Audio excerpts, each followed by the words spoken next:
किती काही झालं, ही गाडी माझ्यासाठी अनमोल आहे. या गाडीचं कोणत्याही परिस्थितीत ह्या गाडीला मी विकणार नाही. ही गाडी काय जतन करून ठेवेल असा मी निश्चय केलेला आहे. एवढं मी व्यक्त होतो. आणि पुन्हा एकदा माझ्या गाडीने मला जी साथ दिली, अगदी एखाद्या कुटुंबातल्या घटकांची साथ द्यावी, एखाद्या मित्राची साथ द्यावी, अशा गाडीने मला साथ दिली.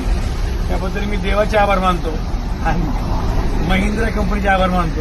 त्या महिंद्राने एवढी सुंदर गाडीमधून गाडी बनवली. पुण्याचा सर्वांचे आभार, ईश्वराचे आभार, आईवडिलांचे आशीर्वाद, ईश्वराचे आशीर्वाद, सर्व मित्रमंडळींची, भावंडांची कृपा. आणि ही गाडी ही माझा मुलगा चैतन्य दीपकराव घोलप पाटील हा पहिलीला असताना निवडली. त्याची इच्छा होती स्कॉर्पिओ गाडी घ्यायची आणि त्याची इच्छा होती स्कॉर्पिओ गाडी घेतली होती. आणि आज त्याची इच्छा किती बदल झाली. आज खरं तर तो घरी आहे, तो मंत्र्याकडे येऊ शकला नाही. पण ठीक आहे, यात त्याचा फार मोठा सिंहाचा वाटा आहे. धन्यवाद. जय हिंद.